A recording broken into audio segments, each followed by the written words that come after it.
Com a palavra, o professor Rodolfo Cronenberg Hartmann. Prezados, um bom dia a todos vocês. Agradeço demais o convite de estar aqui. É um dia especial. Hoje nós temos um novo CPC entrando em vigor, mas, ao mesmo tempo, mais especial é estar aqui com pessoas conhecidas, com pessoas que já foram meus alunos, alguns presenciais, outros em disciplinas teletransmitidas. Também está acompanhado na mesa, talvez eles não gostem, mas foram meus professores também, desembargador Najib, desembargador Cláudio era juiz à época aqui na Emerge, e, acima de tudo, está nessa casa. Por volta de 2000, 2002, direito administrativo. Mas, no caso, acima de tudo, está aqui na Escola da Magistratura do Estado do Rio. Parece que minha vida sempre, acontecimentos importantes, a escola está presente. Eu tomei posse como juiz no dia 27 de junho de 2002. Foi meu último dia de aula na Emerge. Então, era o último dia, no último módulo, já tinha passado, mas faltava a posse, prova de direito tributário. Acabou a prova às 10 horas da manhã, pessoal, vamos comemorar, e eu tenho que tomar posse. Que bom, né?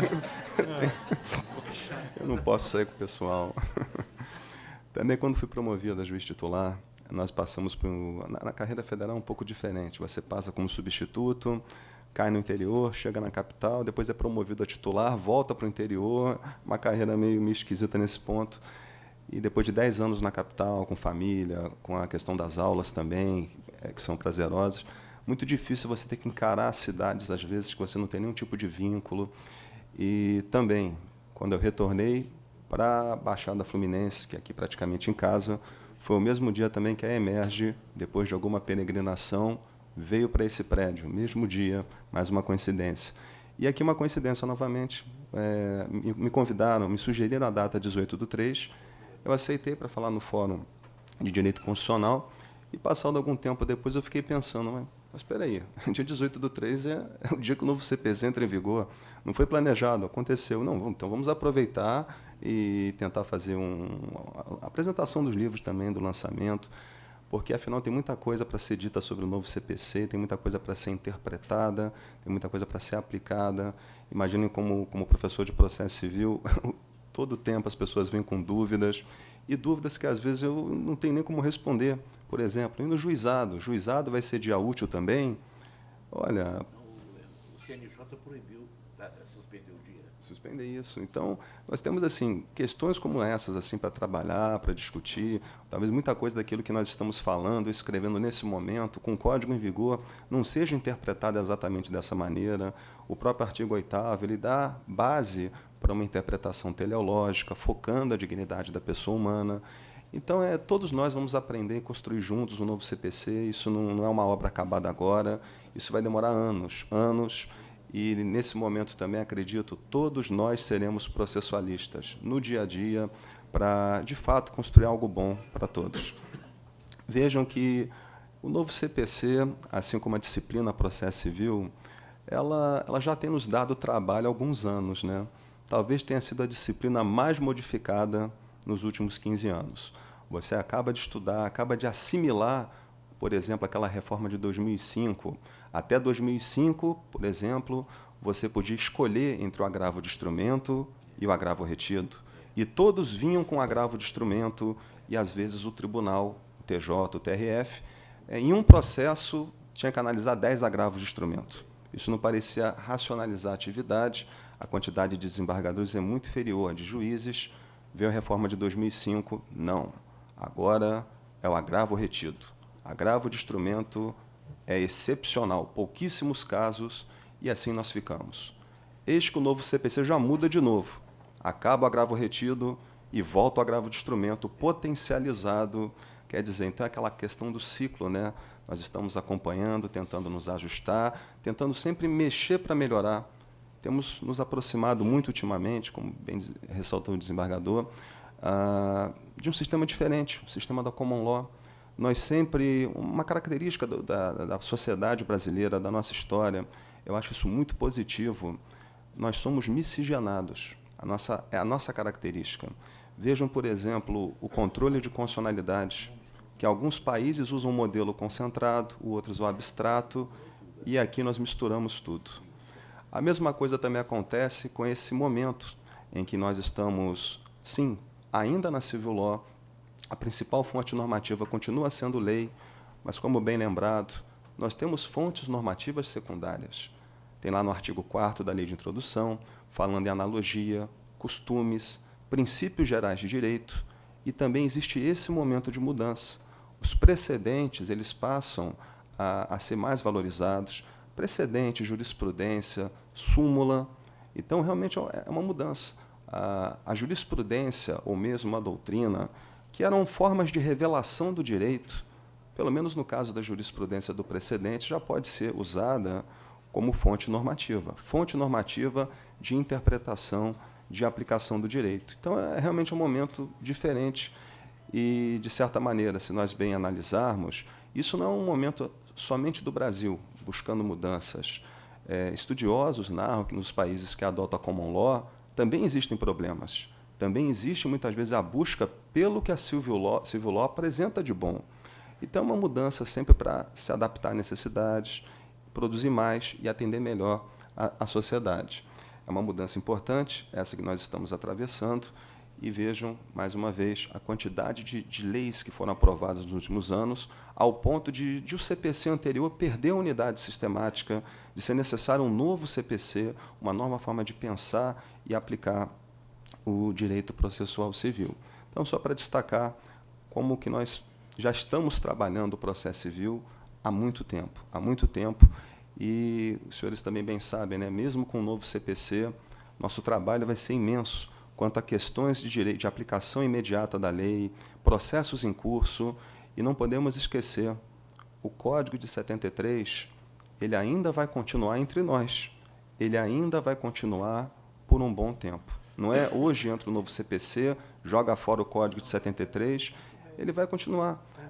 Por exemplo, uma demanda muito conhecida, insolvência civil, né, muito popular a insolvência civil, ela continuará sendo regulada pelo Código de 73, é o artigo 1052. Todos os procedimentos extintos, como o rito sumário, como a ação de usucapião, todos que forem extintos vão continuar regidos pelo Código de 73, até o momento em que a sentença for dada. A parte de recurso e execução já é o novo CPC, é o artigo 1046, parágrafo 1º. Então, nós vamos ter realmente um momento de transição bem complexa entre o novo e o antigo, que não vai desaparecer completamente, ele vai continuar em vigor em razão de uma série de circunstâncias. Mas, de qualquer maneira, essas mudanças refletem os anseios da sociedade. Eu costumo dizer que, quando eu tomei posse em 2002, fui lotado em um juízo cível, e não é mentira. Processo concluso para sentença há quase 10 anos. Concluso há quase 10 anos para a sentença. Não existia CNJ, não existiam essas metas para nós tentarmos cumprir, e não existia ordem de preferencial para julgar processo algum. E vejam que, então, nesse aspecto foi positivo a reforma que nós tivemos na estrutura do judiciário, na criação do CNJ, estipular metas que são saudáveis para o jurisdicionado, e, com base nisso, houve uma mudança.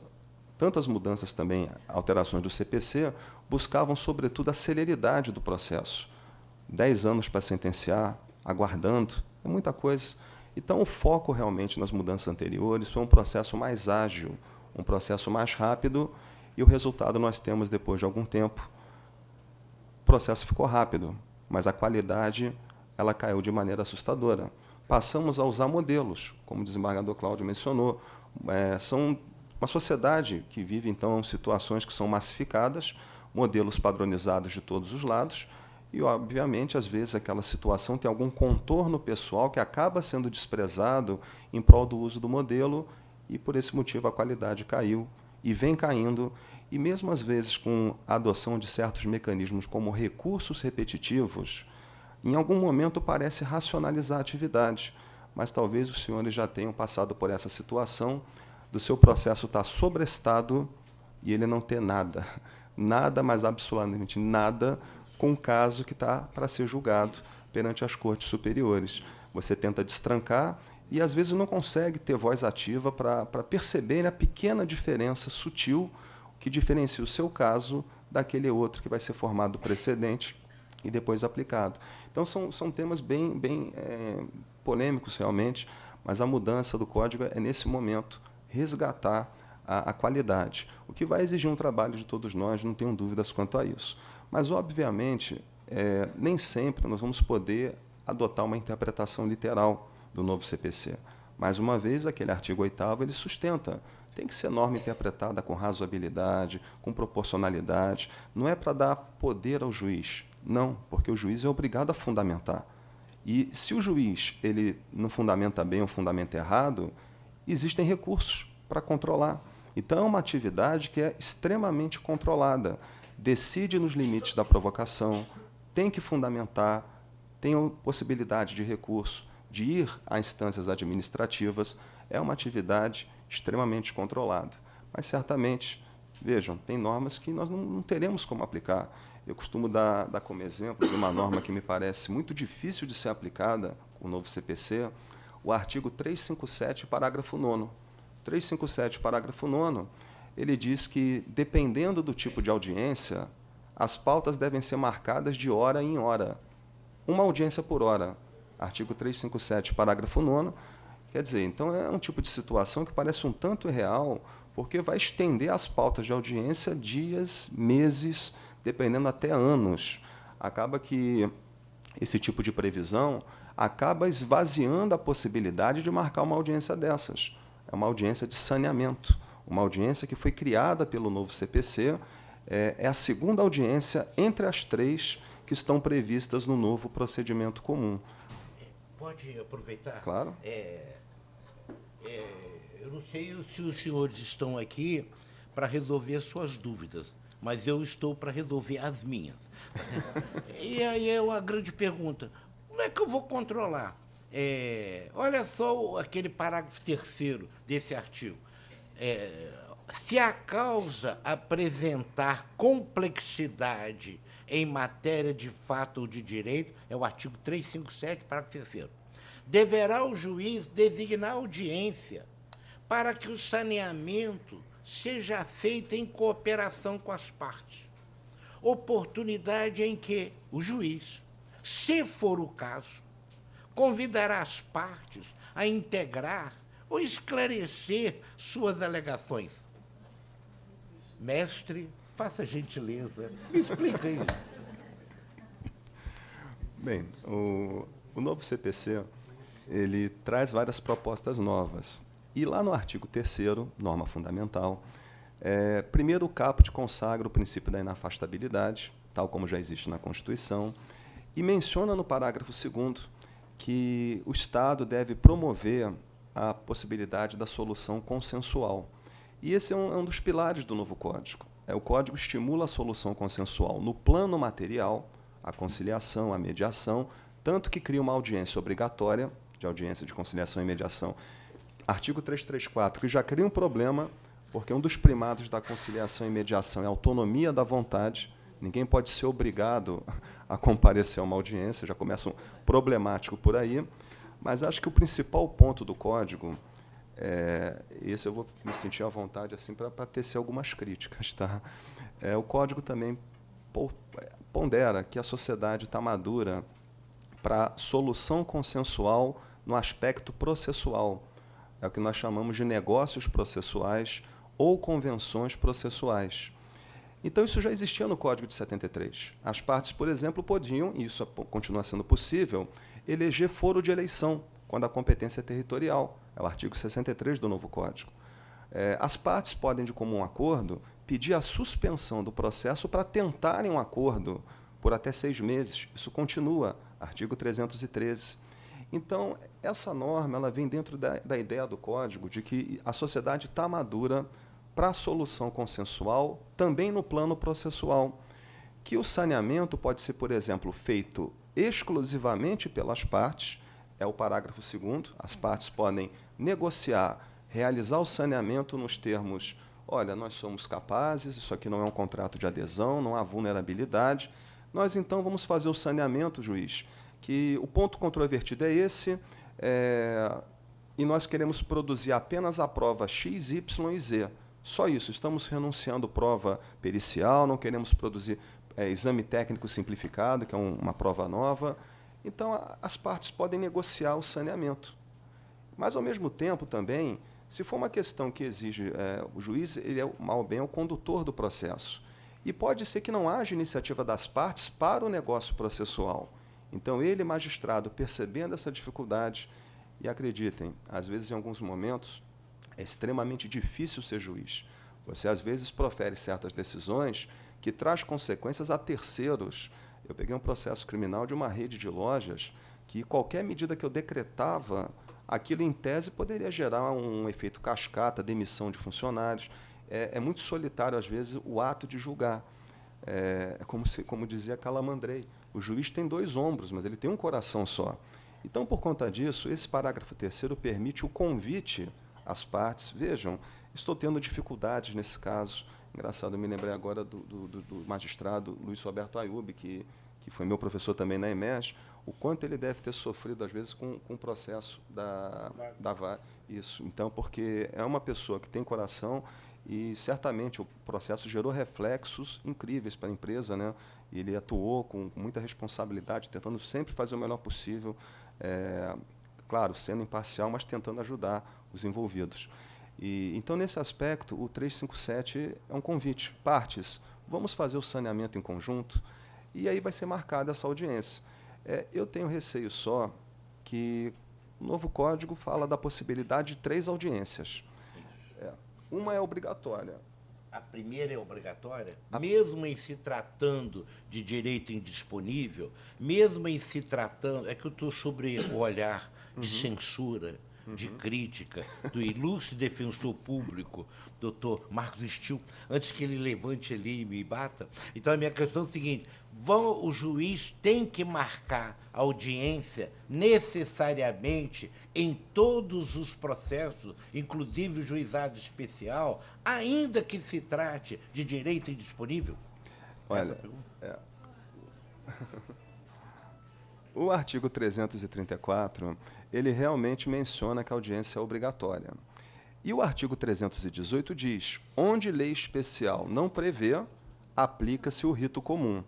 A lei do juizado especial, me parece, ela já tem disposições próprias quanto à questão da audiência, de conciliação, a audiência de instrução. Me parece que ela é específica. E, além disso, tem os critérios orientadores do artigo 2º, Lei 9.099, que falam em formalidade, celeridade. É uma outra forma de aplicar, porque é um litígio envolvendo um direito, uma situação menos expressiva.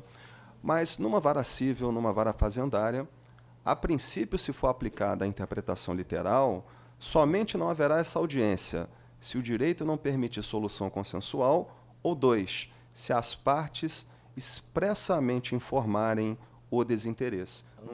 Ambas. Não tem nem como o juiz mandar um despacho, digam às partes em 2 horas se tem interesse, e o silêncio será interpretado como desinteresse. O 334, ele prevê expressamente que manifestação do autor, manifestação do réu. O autor, inclusive, já deve dizer isso na petição inicial. Na própria petição inicial, artigo 319, já faz a comunicação que não tem interesse na aludida audiência. Mas, pela lei, vai ter que aguardar o réu comunicar o seu desinteresse, por simples petição comunicar o desinteresse. E nesse ponto, os senhores têm família, netos, conhecem o Bob Esponja. Eu conheço, tá? E eu, pessoalmente, me sinto, às vezes, com a cara do Lula Molusco. Aquela cara meio desanimada, assim, olhar meio desconfiado, porque só não vai ter audiência se as 2 partes peticionarem. Mas, se o réu peticionar, o prazo para ele apresentar a contestação é antecipado. Se marcar a audiência daqui a 6 meses e não houver o acordo na audiência, a audiência foi na segunda-feira. Terça-feira é que começa o prazo para contestar em 15 dias úteis. Se ele peticiona, olha, mas eu não tenho interesse em fazer o acordo, e disse isso lá atrás, se protocolar na quarta-feira, na quinta-feira já começa o prazo para contestar. Então, assim, nós sabemos que o Código diz no artigo 5º, norma fundamental, boa-fé. Boa-fé entre os participantes. Artigo 6º fala em lealdade processual. Mas, dependendo da situação, não vamos ser ingênuos, quando se trata da advocacia pública, quando se trata, às vezes, da advocacia privada, que o advogado tem vínculo seletista, ele muitas vezes segue um padrão que a própria empresa vai estabelecer.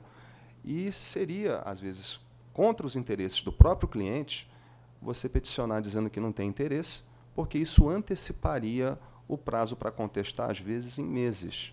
Então, haverá um choque, realmente, entre normas fundamentais, em lealdade, boa-fé, e, ao mesmo tempo, no tempo razoável para a solução do mérito. Pelas novas disposições sobre honorários advocatícios, eu tenho a ideia, alguém já me confirmou, hoje da advocacia, 60%, 70% é advogado empregado.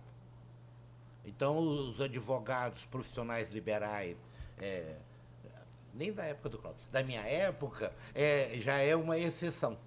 Então, são grandes empresas, que são os grandes, que são citados, intimados, bancos, não sei o quê, e os advogados trabalham para empresas de advocacia, né? Defensor público sozinho não adianta. Então, resultado. A minha pergunta é o seguinte, nós, juízes, como é que nós vamos nos pautar? Quer dizer, eu não, graças a Deus. Juízes, como é que vocês vão se pautar? Por quê? Recebe o processo. Quando recebido o processo, aqui no nosso estado está tudo informatizado. Recebido o processo, tem que ver se tem tutela de urgência. Decidiu a tutela de urgência. Deferiu. Aí deixa, se já está apreciada a tutela de urgência, deixa a vontade da parte, entendeu o que ele vai falar? Vou marcar audiência para daqui eu não sei quanto tempo, 6 meses. Tem lugar aqui no meu estado que designa audiência para 1 ano na frente. Estou falando mentira? Não, estou falando que alguns decidem mais para frente ainda. Né? Então tá bom. Então, como é que faz? Entendeu o que ele vai falar? A questão prática. Como é que eu vou fazer? Bem, um código novo, né? Posso fazer só uma pergunta? E uma outra situação. Se o autor diz que não quer a audiência, como é que você vai compelir para ele ir para essa audiência? Que conciliação que pode ter se a própria parte já manifestou, eu não quero a audiência? Aí você empurra a audiência para sabe Deus quando, tem mais 20, os prazos são em dias úteis, e enquanto isso fica tudo parado. São muitas dificuldades. E, claro, assim, o 334, acredito, ele vai ter também outras hipóteses em que a audiência é dispensada. Por exemplo, as partes já foram previamente fazer uma tentativa na Câmara de Conciliação, já foram previamente. Não conseguiram se compor lá, com especialistas em tratar de tema como conciliação e mediação, se ingressar em juízo trazendo essa prova, não há razão para marcar uma nova audiência de conciliação e mediação no mesmo centro. Acredito que esse artigo 334 ele vai ter alguma flexibilidade, mas talvez em um primeiro momento vamos tentar aplicar obrigatório. Eu concordo totalmente que se uma parte já diz que não atende, não é porque às vezes ela não quer, às vezes ela está aberta à conciliação, mas conhece que é a empresa que não quer trazer um acordo, uma proposta. E por esse motivo, nós já temos obras doutrinárias no mercado. Eu costumo citar o posicionamento do desembargador Alexandre Câmara, do professor Cássio Scarpinella Bueno. Ambos defendem, basta a manifestação volitiva de uma parte pelo desinteresse na audiência de conciliação e mediação para que ela não ocorra. Bastaria uma manifestação para tanto. Mas, literalmente, está dizendo que são 2. Eu acho, meus caros, honestamente, que depois de algum tempo nós vamos verificar se o novo código vem trazendo resultados concretos. Isso está no artigo 1069. 1069 dizendo que o CNJ deve fazer pesquisas periódicas sobre a efetividade do novo CPC. Ele traz boas propostas. Uma conciliação e uma mediação bem feita podem trazer resultados. Às vezes as partes vão sair tão maravilhadas que depois nem vai no judiciário, desafoga, já vai direto para o conciliador e mediador em outras situações. Mas às vezes pode ter uma resistência dos litigantes em se ajustar. Pelas palavras do desembargador Cláudio, foi dito, nós juízes vamos nos adaptar, mas isso deve ser de todos. Foi mencionado o artigo 7º, norma fundamental, isonomia. Então, me permita dizer, precedentes vinculantes, artigo 927. O TJ vai instaurar IRDR, vai criar o precedente. O Supremo vai julgar o precedente em recurso extraordinário repetitivo ou com repercussão geral. Nós, juízes, vamos aplicar. E as partes?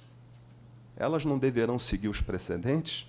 Nós, juízes, aplicamos, mas as partes não observam, elas vão continuar recorrendo e vão continuar propondo demandas contra o precedente. Esse é um ponto. Então, se muda a concepção para um, o outro tem que se adequar do mesmo jeito, para que possamos ter alguma racionalidade. Do contrário, continuaremos com recursos, e não é mudando o CPC que você vai trazer justiça sendo realizada. Rodolfo, desculpa. Esse código, o sucesso dele está diretamente relacionado a uma mudança cultural. Tá? As pessoas, né, você não pode trabalhar com esse código com a mesma cultura de comportamentos que você adotava no código anterior. Quer dizer, essa ideia do precedente, é o que ele falou. Não basta que os juízes se adaptem, é preciso que culturalmente as pessoas saibam, ó, já tem precedente, eu não vou, né, recorrer, eu não vou... Tá? Então, acho que isso passa um pouco por essa mudança cultural também de quem trabalha com direito. Isso. O código traz até ferramentas. Sim. Se já existe um precedente e a pessoa, mesmo assim, demanda contra o precedente, o código, no artigo 332, diz que é hipótese de improcedência liminar, sentença de mérito. Mas, ainda assim, a parte pode apelar. E mesmo que o recurso venha sem custas, venha fora do prazo, eu, juiz de primeiro grau, não estou nem aí para isso. Eu vou mandar para o desembargador. Obrigado. O desembargador vai fazer a admissibilidade. O novo código propõe dessa maneira. Mas a minha vingança é maligna. Por quê?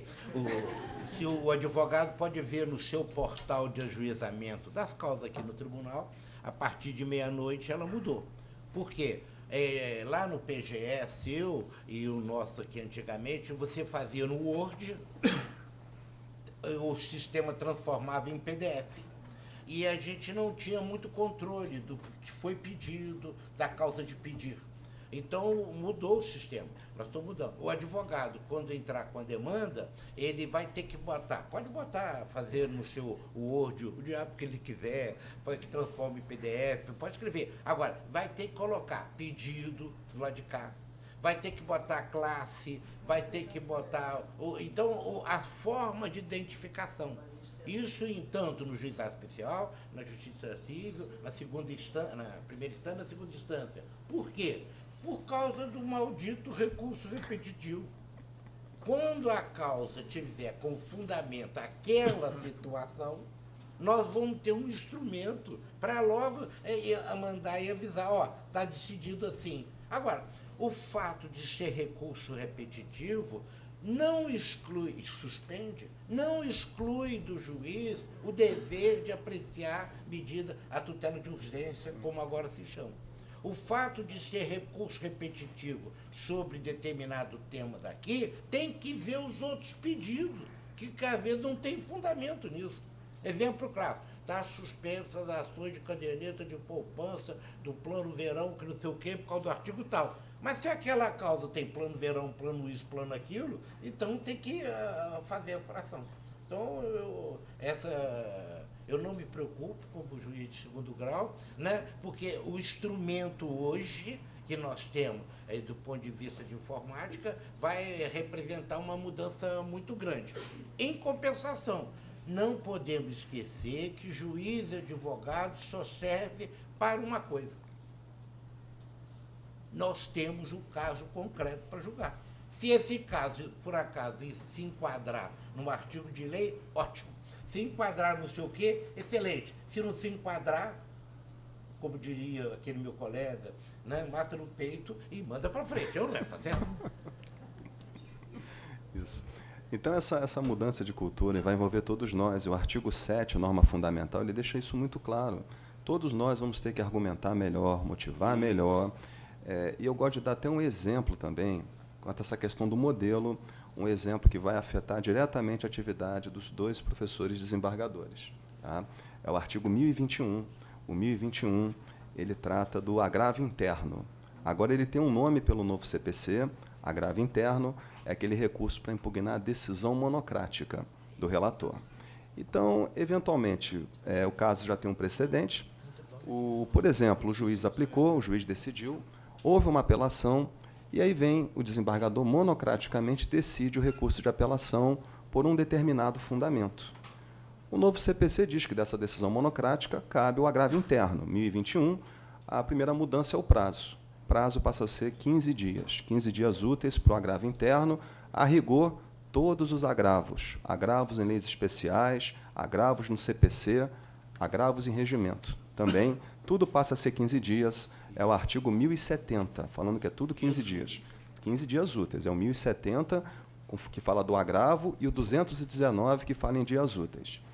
Então, vejam que a parte derrotada, insatisfeita com a decisão monocrática, ela interpõe um agravo interno e se limita a copiar e colar o que já está na apelação. Copiou e colou o que está na apelação, extremamente frequente. Nós falávamos de modelo. Botou lá o agravo interno. Pelo novo CPC, o desembargador vai intimar o agravado para responder em 15 dias e o desembargador terá direito à possibilidade do juízo de retratação. Aí agora os senhores me esclareçam. 1021, parágrafo 3º. É vedado ao relator limitar-se à reprodução dos fundamentos da decisão agravada. Então, ele diz assim, é vedado. Então, quer dizer, eu mantenho a decisão pelos seus próprios fundamentos. Ué, o desembargador tem que trazer fundamento novo. Na lei do juizado especial fala que o acordo, a decisão, pode só repetir. Morreu. Isso. Então, é o que está dizendo aqui. Não, então, o desembargador, para manter a decisão, não pode trazer os mesmos fundamentos.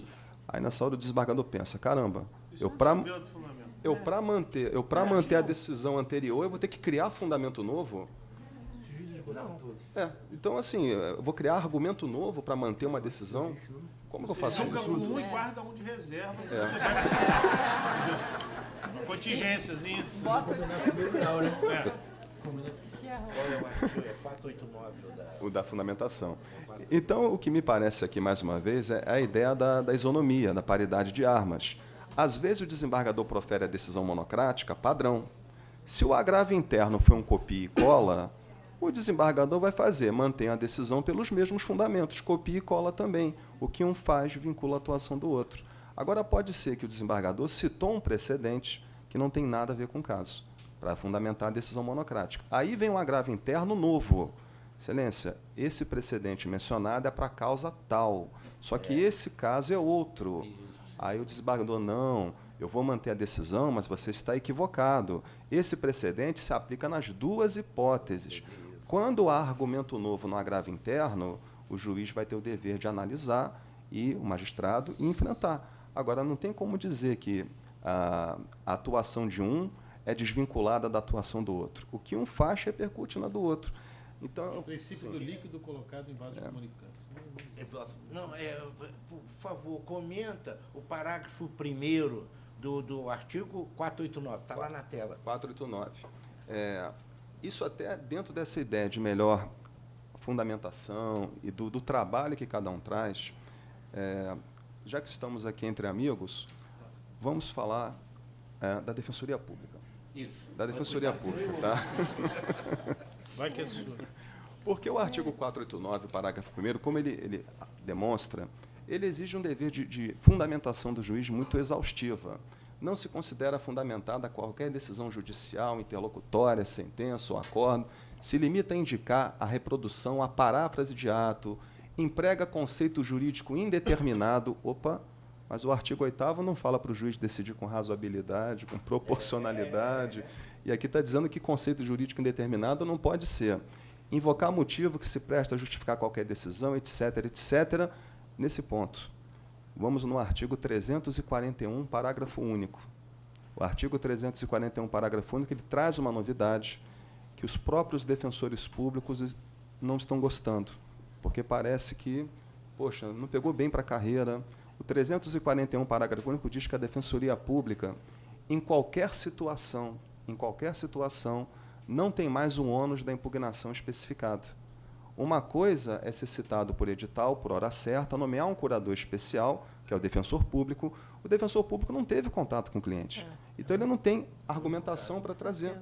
Então, você poderia simplesmente dizer, não, no caso do curador especial, está autorizado a fazer uma contestação por negativa geral. Só que, da forma como está redigido o 341, parágrafo único, o ônus da impugnação especificada não se aplica ao defensor público, ao advogado e ao curador especial. Quando atua como curador especial, tem todo sentido. Agora, colocando o defensor público ao lado como do curador especial, isso pode gerar a interpretação que o réu foi citado, o réu procura a Defensoria Pública, é entrevistado e está falando que não, pode contestar por negativa geral em qualquer hipótese. Aí o nosso código não pode ser interpretado de uma maneira assim, o mesmo peso com duas medidas. Ele necessita de uma interpretação sistemática já desde o início. Se realmente aplicar literalmente, pode contestar por negativa geral, o juiz não tem argumento para fazer uma decisão bem fundamentada. O trabalho de um acaba contaminando o trabalho de outro. E o nosso ideal de qualidade vai para o espaço. Então, aquela frase é verdade.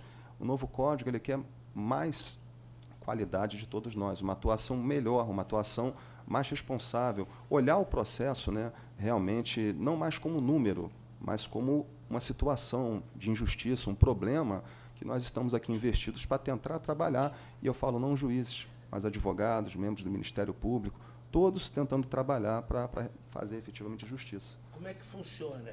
Princípio da verdade real ou princípio da verdade formal no novo código?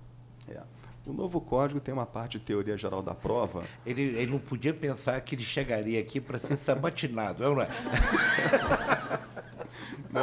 Mas esse código aí, desde que apareceu, aquilo foi um impacto, porque todos nós aqui nós temos uma identidade com carreira, seja juiz para aplicar a lei, professor, e eu senti uma desconstrução enorme. Eu já estava acostumado com mudanças pontuais, execução, agravo, mas esse novo CPC traz uma mudança muito grande realmente, de você ajustar. E acho que foi tanta crise, ansiedade, receio, que isso que me deu força para estudar e escrever. Eu tinha que fazer alguma coisa produtiva, eu não podia ficar acovardado, eu tinha que sair.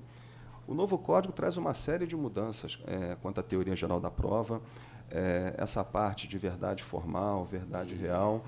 Eu sempre lembro de uma situação em que foi um caso de um tribunal de júri em São Paulo, e a advogada chegou, era um caso famoso, a advogada chegou no tribunal do júri e disse assim, senhora juíza, eu queria trocar a testemunha em razão da verdade real.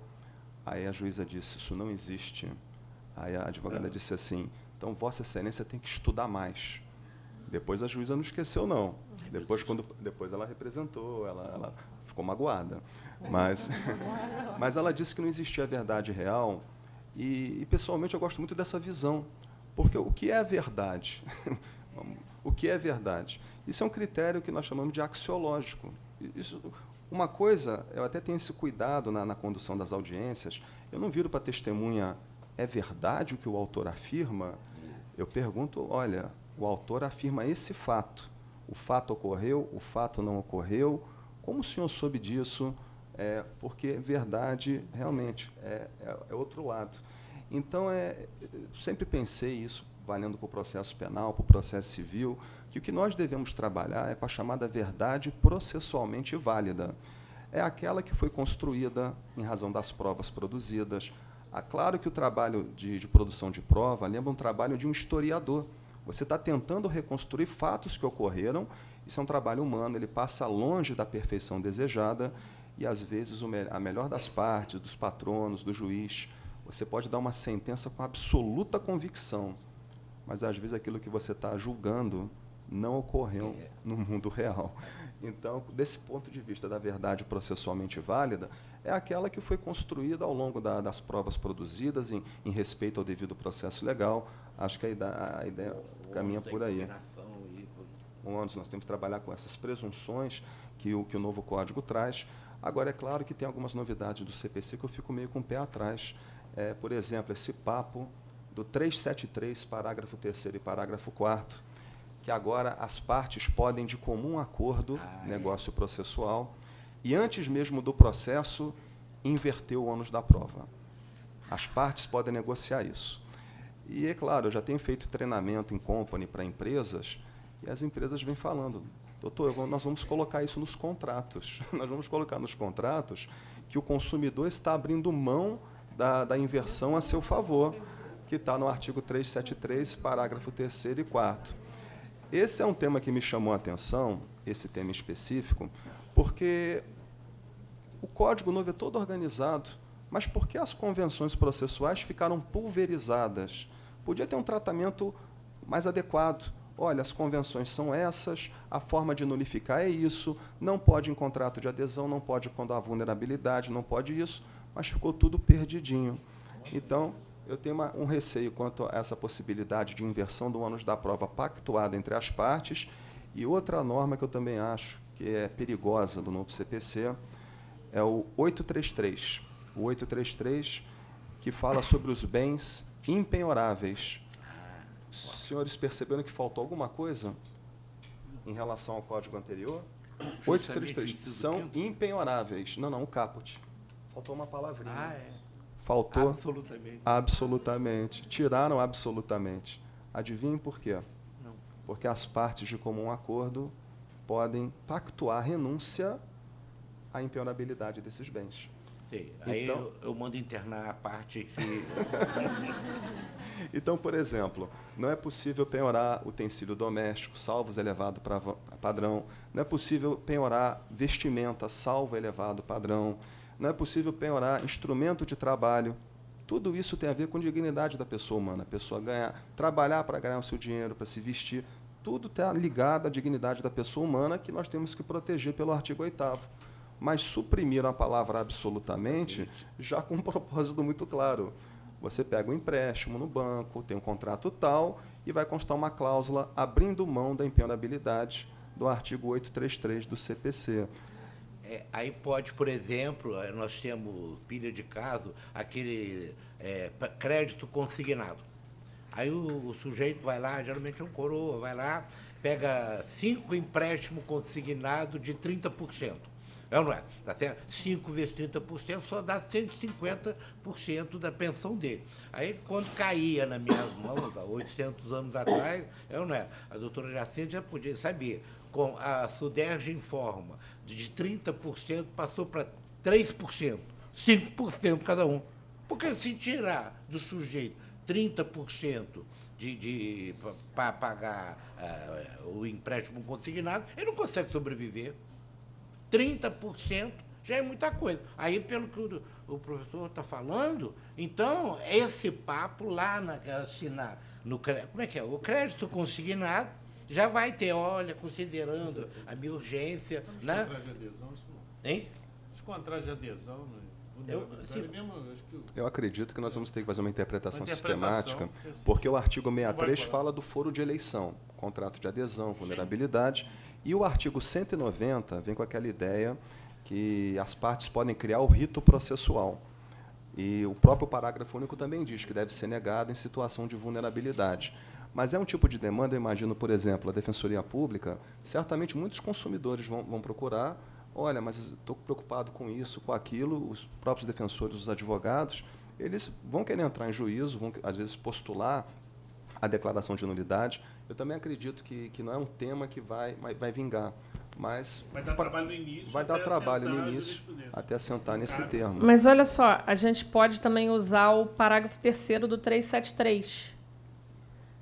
Inciso...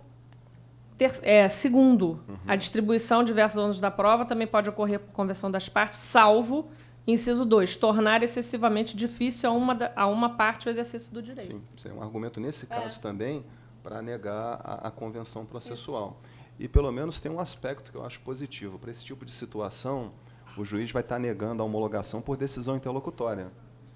Não é hipótese de agravo de instrumento. Então, não tem como impugnar.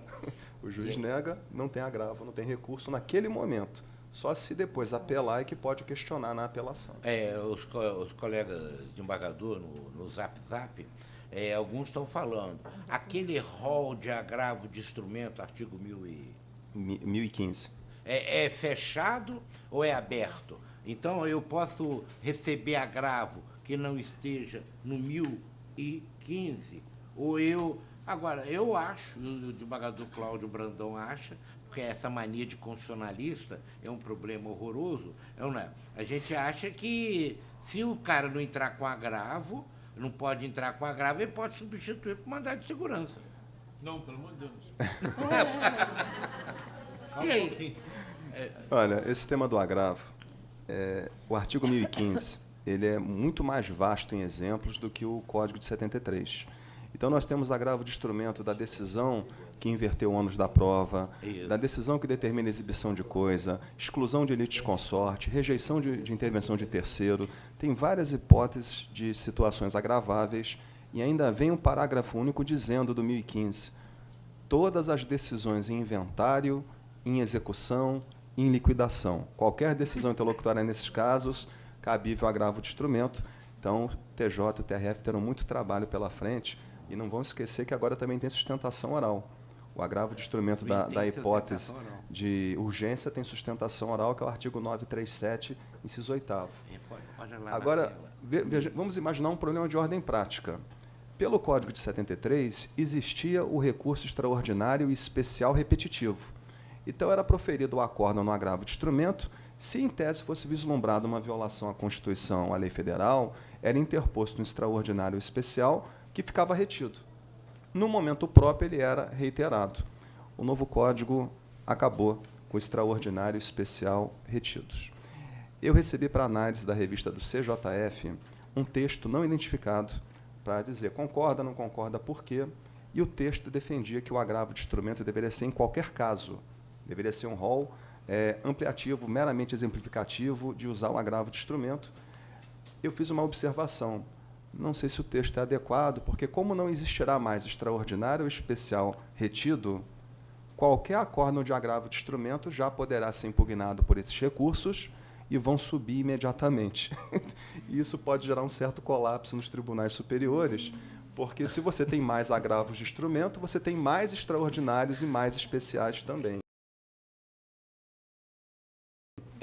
Testemunho histórico. A vantagem do professor velho é que ele sempre dá um testemunho histórico. Quando criaram a Lei 9.100, a Lei do Juizado Especial, aí lá não estava previsto o agravo de instrumento. Então, todos os tribunais começaram uma grande discussão. Vossa Excelência não se recorda ainda. É do meu tempo. Não era do seu tempo, muito obrigado. Aí começaram uma grande discussão. E aqui no nosso estado, o Fux, que é o ministro supremo, o cara que criou o novo código, o Sérgio Cavalieri, que depois foi diretor daqui, e ganharam na maioria, dizendo o seguinte, não teria agravo de instrumento no juizado especial. Pernambuco e não sei aonde tem agravo de instrumento no juizado especial. E aqui ficou tudo do mesmo jeito, porque não tendo agravo de instrumento, diz a Constituição, artigo 5º, inciso 69, cabe mandado de segurança contra ato ilícito, abuso de poder de qualquer autoridade. Então, aí criou o mandado de segurança. O mandado de segurança substituindo o agravo. Teve um estado, eu juro que eu não vou dizer o nome dele, o tribunal, que equiparou no regimento de custos o agravo ao mandado de segurança. É boa essa, não é? É entendimento para evitar um e o outro. O doutor Marcos Chino não está interessado, porque ele é defensor público, não vai pagar nada mesmo, para ele não faz a mínima diferença. Agora, aí eu acho que será que não vai acontecer a mesma coisa? Tentar limitar, porque cabe recurso especial extraordinário se houver repercussão de agravo. Veja, então, essa polêmica do agravo. O agravo está no 1015, tem aquelas hipóteses ali descritas. Só que nós temos que ver como um todo a sistemática recursal. Você quer ver um caso de hipótese? Tem um monte de casos aí de agravo de instrumento. tutela provisória. Tutela provisória, cabe agravo de instrumento. Então, tem muitos exemplos. Decisão interlocutória de mérito. Como que é decisão interlocutória de mérito? Que diabo é isso? Está escrito lá, ué. Não, isso é o seguinte. Isso está no artigo 356. O juiz ele pode realizar o julgamento antecipado Isso. parcial do mérito. Parcial do mérito. Então, o autor pediu 100 mil, vem o réu e diz, devo 80. Só que ele diz que deve 80 e não paga. Isso. Então, o juiz, ele, naquele momento, ele fala, pô, eu tenho que dar um título executivo para o credor, que aí o credor já desmembra, já começa a executar essa parcela em controvérsia. O Código não chama isso de sentença. Ele trata como decisão interlocutória de mérito. Mudaram o conceito de sentença. Artigo 203, parágrafo 1º, sentença deve ter conteúdo terminativo 485 ou definitivo 487, mas tem que encerrar a fase. Se não encerra a fase, não é sentença. Então, é decisão interlocutória de mérito. Esse caso, um julgamento antecipado parcial, já dá o título executivo para que haja execução dos 80. Agora, uma novidade. Acabaram com os embargos infringentes, né? Acabou. Acabaram. Agora, nós temos o 942. Dependendo do julgamento 2-1, já tem que chamar automaticamente os tabelares. Esse caso vai ter o 942. Se for provimento ou agravo de instrumento, para reformar a decisão interlocutória de mérito, só nesse caso, que nem a tutela provisória no agravo permite sustentação oral, só no caso da decisão interlocutória de mérito que há previsão para a chamada dos tabelares, para complementar o voto. Então, cada caso de agravo vai ter um tratamento diferenciado, com sustentação, com essa nova técnica. Então, nós temos que estar bem atentos quanto a esse desempenho. Aproveitando da sua boa vontade, lá no artigo 139, eu não sei se ficou ou se tiraram, teria o juiz, acho que tem ainda, poder de prorrogar prazos. Tem. Artigo 139, inciso qualquer coisa. Poxa, eu sou desembargador, Cláudio é desembargador. Tem ação, o regimento interno prevê 15 minutos de defesa oral. O sujeito está julgando uma causa, tem 50 volumes, a causa tramita há 30 anos, começou com o bisavô dele como advogado, ele chega lá com a palavra, o ilustre advogado, para fazer a defesa. Quanto tempo, senhor presidente? 15 minutos. E chega o sujeito naquela maldita ação de cobrança de cota condominial. Alguém já viu alguém perder ação de cobrança de cota condominial? Eu nunca vi. Não é? Aí o cara quer falar 15 minutos. Não dá para mudar esse troço, não. Essa questão realmente, quanto às mudanças negociais, isso vem muito forte. O 139 dá muitos poderes ao juiz de alterar a produção de meio de prova, alterar prazos, mas, de certa maneira, tem um certo equilíbrio, porque o Código também permite que as partes possam criar procedimentos, possam agir de outras maneiras. E ainda tem o artigo 8º, né? Trabalhar com razoabilidade, proporcionalidade. Mas é que realmente nós temos muitos pontos soltos ainda para tentar fechar. Nós estávamos falando sobre essa questão do agravo, e esse é um tema que eu acho assim, eu tinha que fechar com vocês, porque ele é bem diferente. Vamos só falar desse tema, depois a gente entra nessa questão do 139. O agravo, então, está lá com 1015, com aquelas hipóteses de cabimento. O que acontece? O novo Código estimula a interposição do agravo de instrumento. Estimula. Porque se você não interpor naqueles casos, já era, preclui. As decisões interlocutórias sujeitas a agravo de instrumento, se não for interposto, preclui. Mas e as outras que não estão sujeitas? Por exemplo, uma decisão interlocutória que nega a convenção processual apresentada pelas partes. Como acabou o agravo retido, na própria apelação, o artigo 1009, parágrafo 1º, prevê que as decisões interlocutórias não sujeitas a agravo de instrumento serão mencionadas na apelação. Para o primeiro grau, isso é muito mais ágil, porque o primeiro grau não vai ter mais que receber agravo retido, intimar o agravado, se retratar. Proferiu a decisão interlocutória, não gera preclusão. No momento próprio, a parte vai apelar e, no corpo da apelação, discutir o conteúdo da sentença e ainda o conteúdo das decisões interlocutórias não sujeitas a agravo. Problema. Se nós falarmos, então, que o agravo é rol exemplificativo, esse artigo 1009, parágrafo 1, é letra morta. Porque se tudo cabe agravo, não usou agravo, precluiu. Já era. Então, é uma consequência sistemática. Se defende que o rol é exemplificativo, não usou agravo, está tudo precluso. Voltamos ao modelo anterior. A apelação só discute sentença. Mas o que eu gosto é que o novo código é criativo. Ele traz muitas soluções para certos casos. Ele permite que a parte possa suscitar a decisão interlocutória que ele está insatisfeita nas próprias contrarrazões. E as contrarrazões podem ter natureza recursal. Porque, às vezes, eu dou esse exemplo, do livro do professor Alexandre Câmara. O juiz, no início do processo, mudou o valor da causa de ofício. Artigo 292, parágrafo 3º, o valor da causa era 1 milhão, ele reduziu para 100 mil, para 10 mil. Decisão interlocutória. Aí, posteriormente, o processo continuou, foi dado sentença de procedência. Artigo 85, parágrafo 2º, honorários de 10% a 20% sobre o valor da causa. A parte interessada, ela não tem porquê, a parte vencedora, ela não tem por que recorrer da sentença. Mas ela está insatisfeita com a decisão interlocutória que reduziu o valor da causa. Porque 10% sobre 1 milhão é muito mais do que 10% sobre 10 mil. Então, vejam, a parte não tem interesse em apelar da sentença, mas quer discutir a decisão interlocutória anterior. Ela aguarda, o réu vai apelar, e ao apelar o réu tem as contrarrazões do autor. Nas próprias contrarrazões, ele pode suscitar a discussão sobre a decisão interlocutória anterior. E aí vem o 1009, parágrafo 2º. Aí nós temos contrarrazão das contrarrazões. O senhor já tinha visto isso? Contrarrazão das contrarrazões. Você poderia apelar só em relação à redução do valor da causa? Então, vejam, nesse ponto, tanto a contrarrazão tem natureza recursal, parece um recurso adesivo, porque ela passa a ter natureza recursal. Vai ter que falar lá nas contrarrazões para dar provimento a ela no sentido de reforma da decisão interlocutória. E, por ter natureza recursal, contrarrazões. E já estão defendendo que essas contrarrazões têm, tem custas já. Tem. Agora, tem. A parte pode não apelar quando aumentar o valor da condenação da sucumbência. Pode.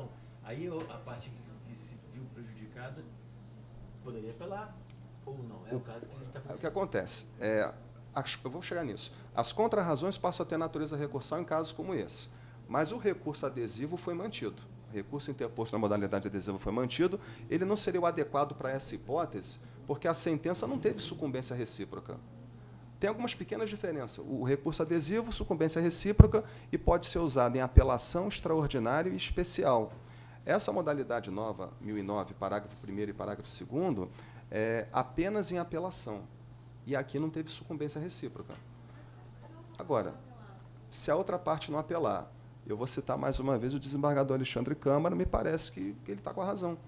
Você não teve a possibilidade de discutir a decisão interlocutória anterior. Não penso que talvez vai ter mandado de segurança, porque isso vai entulhar os tribunais. Os tribunais não vão conseguir processar tanto agravo, IRDR, admissibilidade de apelação, de extraordinário, de especial, sustentação oral, técnica que substitui embargo infringente. Então, acredito que vai ter uma jurisprudência defensiva em alguns aspectos, que não é o que o Código quer. Afinal de contas, para que um mandado de segurança se existe recurso em lei? O recurso é a apelação.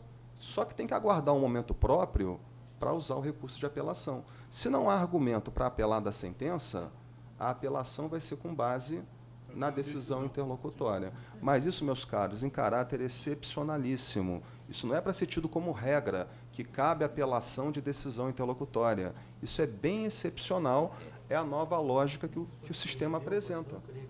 Então, são temas bem interessantes, não? Quanto à questão do agravo de instrumento. Então, isso vai gerar bastante polêmica prática quanto a essa questão. O problema da aplicação da lei processual no tempo.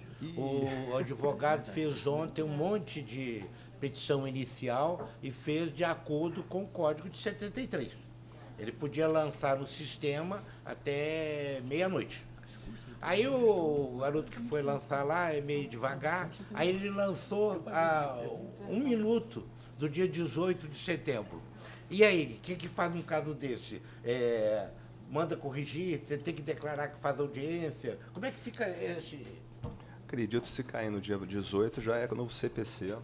E, a princípio, então, vara civil vai aplicar o procedimento comum, esse procedimento que tem a possibilidade de 3 audiências.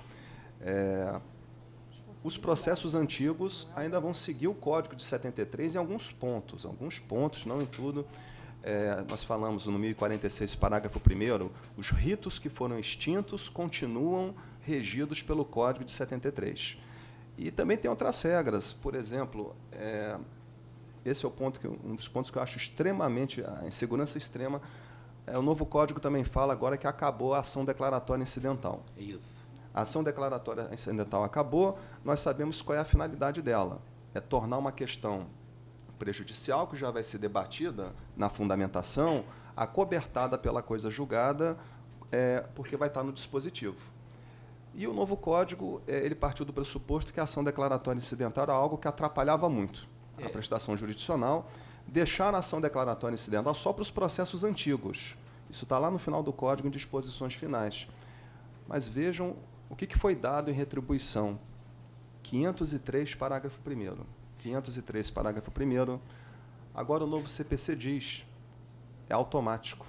Se naquele processo tem uma questão prejudicial, automaticamente a questão prejudicial já vai ser analisada no dispositivo com força de coisa julgada. Respeitado o contraditório prévio, juízo competente e desde que não haja restrição probatória no procedimento. Por exemplo, mandado de segurança e juizado não pode ter isso, porque tem restrição probatória.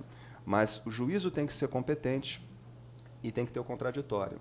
É bem aquela hipótese da ação de alimentos, com a causa de pedir paternidade. É uma questão prejudicial. Então, o juiz, na fundamentação, vai dizer, se é pai, paga, julgo procedente, paga alimentos. Se não é pai, não paga, julgo improcedente, não paga alimentos. Literalmente, o que o Código diz é, se é uma questão prejudicial, se teve contraditório, se não há restrição probatória, se o juízo de ofício vai vir no dispositivo. Pelo exposto, julgo procedente, declara a paternidade. Pelo exposto, julgo procedente e condeno a pagar alimentos. Peças, cartas de sentença e RGI. Quer dizer, eliminar a ação declaratória incidental para trazer essa solução. Na doutrina especializada, dizem isso é um pedido implícito, que nem correção monetária, que nem juros, que nem honorários que não estão na inicial já estão abrangidos e o juiz tem que dizer expressamente. Agora, meus caros, eu tenho muito receio dessa norma, porque a expectativa do autor é receber alimentos. Ele tem urgência em receber, ele às vezes não está pensando em produzir prova para declarar com força de coisa julgada a paternidade, para efeitos sucessórios, e às vezes faz uma prova que não é tão boa e sai lá com a improcedência nos dois lados. Eu penso, inclusive, do pobre juiz estadual, que está no interior, em vara única, onde não tem justiça federal. Aí cai na mão dele aqueles processos previdenciários do INSS. Eu acho que o nosso estado não tem mais, não tem? Não tem mais, não? Não sei Acho dizer. que não. Benefício previdenciário... Se tem, é melhor mudar a lei rápido. Rápido. Benefício previdenciário, pensão por morte. O juiz federal, o federal não declara a união estável, mas ele julga o benefício.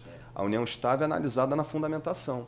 Mas se nós tivermos com um juiz estadual com competência federal delegada, ele vai ter a competência estadual para declarar a união estável e a competência para condenar o pagamento do benefício. E o mesmo recurso vai ter que ser primeiro encaminhado ao TJ, para a questão relativa à união estável, e depois ao TRF para o pagamento do benefício previdenciário. Então, assim, é também uma novidade de aplicação da lei processual, que para os processos antigos tem ação declaratória. Para os novos processos tem essa regra do artigo 503, parágrafo 1º, e já está gerando um monte de dúvidas, e, como eu disse, o meio acadêmico sugere que é pedido implícito. Se é pedido implícito, o juiz tem um dever de falar expressamente. Agora, eu vou falar a opinião pessoal. Opinião pessoal, eu acho que isso não vai dar em nada. Tá? Vou dizer por quê. É igual a indenização do governo. Essa parte aí vocês não gravam, não. Ah. Não, mas eu ia dar esse exemplo. Eu ia dar esse exemplo da indenização por crime. Quando foi alterado o Código de Processo Penal, passaram a prever que o juiz da vara criminal poderia, na própria sentença penal, já fazer a liquidação dos prejuízos cíveis. E começou uma discussão imensa se isso era possível, se não podia, se a vara criminal poderia julgar a liquidação civil, se o MP que promoveu a demanda tem interesse social, como poderia estar reconhecendo interesse individual disponível. Falaram muito, contraditório, falaram muito, e no dia a dia ninguém faz isso. A vara criminal julga o ilícito penal e não faz liquidação dos prejuízos cíveis. Eu imagino que essa norma ela vai ter um destino muito parecido. Se o juiz não fizer no dispositivo, não vai adiantar nada. Não adianta, não é a fundamentação que vai fazer coisa julgada. Ele tem que expressamente mencionar no dispositivo e talvez seja algo que nós não estejamos habituados e até preocupados também. Somos provocados para decidir nos limites da provocação. Vou julgar alimentos, mas automaticamente eu vou julgar a paternidade. É bem diferente daquilo que nós estamos habituados. E até aproveitar o gancho dessa questão do decidir nos limites da provocação, já viram 322, parágrafo 2º? O 322, parágrafo 2º, eles não dizem isso, não. 322, parágrafo 2º, eu vou ler para os senhores aqui. O 322, parágrafo 2º, ele diz assim: a interpretação do pedido considerará o conjunto da postulação e observará a boa-fé. Ou seja, o juiz ele não é obrigado, pelo novo CPCA, a decidir literalmente. Ele pode verificar o conjunto da postulação. Isso, é claro, pode fomentar uma certa insegurança, porque houve uma provocação para prestar a jurisdição nesse molde e, às vezes, é interpretado de outro. Ou seja, a parte tem que dar uma pista. Né? Tem que dar uma pista. Né? Uma vez eu vi uma decisão, uma ementa, que o relator foi o desembargador Sérgio Cavalieri Filho. O sujeito queria fazer uma vistoria no Detran. O Detran não aceitou, dizendo que havia um crime, um inquérito policial, apurando. Muito comum isso, né? Então, resultado, o sujeito entrou na vara civil com uma declaratória de inexistência de crime e pediu a liminar para fazer a vistoria. O desembargador, quando foi julgar o recurso, disse: não, nós temos que interpretar, a vara civil não pode julgar inexistência de crime. O que ele queria, na realidade, é fazer a vistoria. Então, quer dizer, vamos julgar procedente para condenar a fazer a vistoria. Pelo conjunto da postulação, a ideia é essa. Às vezes a pessoa entra também, aqui no Judiciário Estadual tem muito, para reparação de obras em condomínio. E, às vezes, entra e tem um pedido para fazer reforma na parte externa, só que, na verdade, depois se descobre que não é a tubulação externa, é interna. Mas o pedido foi externo. Como que nós vamos fazer? Nós vamos analisar o conjunto da postulação. Mas isso pode trazer... esse tema aí, realmente, eu acho importante demais. Deixa eu aproveitar para fazer uma pergunta que é exatamente em cima disso. Essa questão da correlação, que fala no 141 e nesse 322, parágrafo 2º que você disse, a minha pergunta é a seguinte. Claro que o juiz vai ter que ver a pretensão. Então, dois pontos. Primeiro, o que seria pedido? O que a gente vai interpretar como pedido? Porque o pedido é a pretensão posta em juízo. Se esse pedido não for expresso literalmente, o juiz vai conhecer dele ou não? Vou chegar onde eu estou querendo dizer. Tem umas coisas que me revoltam um pouco com algumas decisões de alguns coleguinhas do Najib e do Cláudio, porque a gente brinca quando é desembargador, chama de coleguinha, quando é juiz, a gente chama de coleguinha meu, e quando é desembargador, coleguinha dele. Então, a minha pergunta é a seguinte: diz lá que, salvo, né, deixa eu pegar aqui o 141,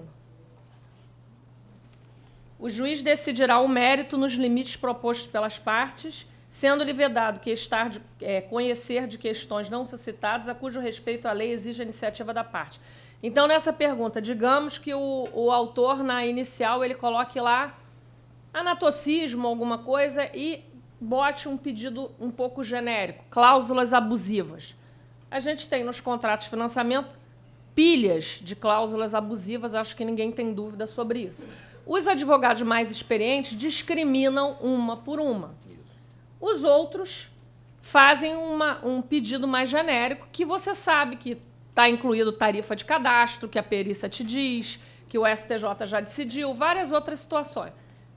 E aí eu vi uma vez uma sentença reformada entendendo o seguinte: não houve julgamento extra petita e qualquer coisa mais. Como assim extra petita? Então, o juiz deixou de ter que conhecer as questões que são conhecíveis de ofício, que são nulas? Essa é a minha pergunta, específica. Eu assim, imagino, nesse ponto, acredito vamos seguir mais como é hoje. Nós temos, de um lado, o chamado pedido expresso, e o pedido expresso é a regra. Tem que estar na inicial, eu quero isso, eu quero aquilo. Eventualmente, a legislação permite o pedido implícito. É o que não está na inicial, mas o juiz deve analisar obrigatoriamente. Até nesse ponto, eu achei que o CPC, no artigo 322, ele disse no parágrafo 1º do 322 e também no 323, aqueles exemplos tradicionais de pedido implícito. Prestação periódica não mencionada na demanda, juros, correção monetária, são aquelas hipóteses tradicionais. Mas o artigo 324, ele fala, acho que nesse ponto, que é o pedido genérico, os casos em que o pedido genérico pode ser formulado. E esse caso, por exemplo, de falar genericamente, olha, eu quero nulificar a cláusula porque é abusiva, mas qual é a cláusula? Isso parece um pedido genérico, fora das hipóteses autorizadas no artigo 324. Então, resultado, tratando-se de pedido genérico, onde a lei não permite, o novo código agora diz que é caso de indeferimento da inicial. É uma hipótese nova de indeferimento da inicial, formular o pedido genérico onde a lei diz que deve ser determinado. Temos que ler o 324. É genérico? Está ali? Pode formular. Não está ali? Vamos ter que determinar a emenda, artigo 321. Tem uma mudança que eu acho positiva, tem que determinar a emenda dizendo que tem que ser corrigido. Mas, se não corrigir, indeferimento da inicial. Artigo 330 do novo CPC. É uma hipótese nova que foi criada. Mas isso não afasta as situações onde o juiz tem que conhecer a nulidade de ofício. Não afasta. Mas é o que muitas vezes acontece. Então, assim, até destacar nesse ponto de pedido genérico, tá? Por favor, vocês também não esqueçam, esse é algo que alguns estão gostando, outros nem tanto. Lembrem que o novo CPC diz que dano moral tem que ser determinado. Dano moral pelo novo CPC é para a parte colocar na inicial, quantificar 100 mil, 200 mil, 300 mil, tem que colocar. É o artigo 292, inciso 5. Ah, mas aí não vai ter como pagar custas. Ué, peça a gratuidade de justiça. A gratuidade de justiça ela tem uma disciplina também no novo CPC a partir do artigo 98. Até achei que essa hipótese de indeferimento foi criada já imaginando o dano moral. Se fizer genérico, a lei diz que não é, tem que ser determinado. Agora, se isso vai ser interpretado literalmente ou não, eu sou um que, por exemplo, aceito de qualquer maneira. Se eu tiver que aplicar a lei, eu vou ter que fazer mais um despacho, emenda inicial, para fazer a adequação. É mais um retardamento na marcha processual. O conferencista, que não iniciou a conferência dele, porque todo mundo está fazendo pergunta, tá certo? Está certo, ele não conseguiu. Mas está ótimo, eu estou gostando muito. Ficou melhor do que a gente podia imaginar. Também um professor, não, até porque, um professor desse, um juiz não, desse... desperta a questão do interesse. Muitas a dúvidas. gente podia passar para fazer as perguntas, a fase das perguntas, e como o presidente abdicou da função de coordenar, eu então me ofereço para fazer a primeira pergunta. Que é a seguinte... Eu não abdiquei, não. Ele tomou na mão grande. Como é que eu vou fazer para condenar o governo aqueles honorários? Eu não entendi. É o artigo 85, parágrafo 3º. Quanto maior for a condenação da Fazenda Pública, menor o percentual dos honorários do advogado. Então, por exemplo, o advogado teve êxito numa demanda contra a Fazenda Pública, conseguiu ganhar para o cliente dele R$20 mil, honorários de 10% a 20%. Eu acredito que os juízes vão colocar 10%, valor baixo. Mas não é nada contra o advogado, é porque se houver recurso, o recurso deu um trabalho extra, tem sustentação oral, o tribunal tem que ter uma margem para aumentar os honorários. Se o juiz já coloca o percentual máximo de honorário em primeiro grau, chegando no tribunal, a ideia é remunerar melhor um trabalho maior. Então, talvez o juiz coloque o patamar mínimo, o tribunal, o TJ vai aumentar um pouquinho, por exemplo, 13%. Se houver um recurso especial, 16%, e por aí vai. Mas, ao mesmo tempo, o Código prevê que quanto maior a condenação, menor o percentual. Se for uma condenação da União pagar R$1 milhão, o honorário é de 1% a 3%. 1 a 3% sobre o valor da condenação. Vocês entenderam? Cada vez que houver um grau processual, você pode aumentar os honorários. Era melhor escrever assim, está proibido recorrer, senão você está perdido. Você entende? Tá lá. Agora me explica essa parte e me explica aquele negócio que todo mundo pergunta, em se tratando da fazenda pública, olha só que confusão. Não tem previsão de valores, né? É, Fazenda pública. nas causas que a fazenda pública for parte, a condenação dos honorários observará o seguinte critério: mínimo de 10 e máximo de 25, até 200 salários. Mínimo de 8 e máximo de 10, até 2.000 salários. Então, certamente, o amado mestre vai conseguir explicar isso.